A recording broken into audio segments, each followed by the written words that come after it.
ربي ذو الجلال. نحمده ونصلي على رسوله الكريم.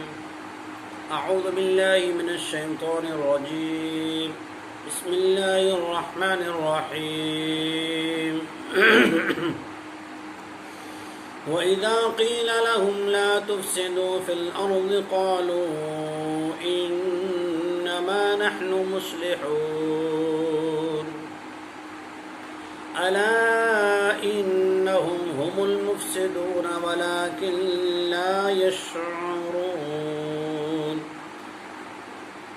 کافروں کی دو قسمیں قرآن مجید نے بیان کی ہیں.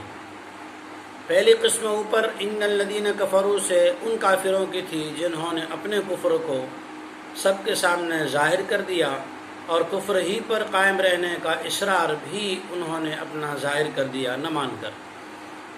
لیکن دوسری قسم کے کفار جو زبان سے کلمہ پڑھتے ہیں، نماز پڑھتے ہیں اور مومنوں کے ساتھ رہتے ہیں لیکن اندر میں کفر ہیں، دھوکہ دینے کی نیتیں ہیں اور جو نفع ملے اس میں اپنا حصہ پانے کی اس کے اندر نیتیں ہیں.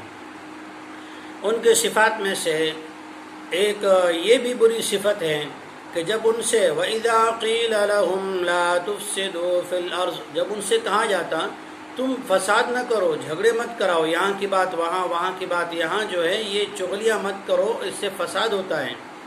قَالُوا إِنَّمَا نَحْنُ مُصْلِحُونَ، تو وہ لوگ تو یہ کہنے لگے ہم تو آپس میں صلح کرانے والے ہیں، معاملات کو سدھارنے والے ہیں، زمین کے اندر امن پیدا کرنے والے ہیں. اللہ جل شانہ نے ان کے دلوں کی کیفیت کو اور دلوں کے مرض کو بیان کرتے ہوئے کہا الا انہم هم المفسدون ولکن لا یشعرون. خوب دھیان سے دل کے کان کھول کر سن لیجئے کہ یہی لوگ جو ہیں دنیا میں فساد کرنے والے ہیں لیکن انہیں کچھ خبر نہیں ہے، انہیں شعور نہیں ہے کہ یہ فساد کسی اور کو نقصان نہیں انہی کو نقصان دے گا. اس لیے شعور یعنی سمجھ انہیں نہیں ہے کہ ہم کیا کر رہے ہیں، ہم نقصان کس کا کر رہے ہیں. ایمان والوں کا اس میں کوئی نقصان نہیں ہے.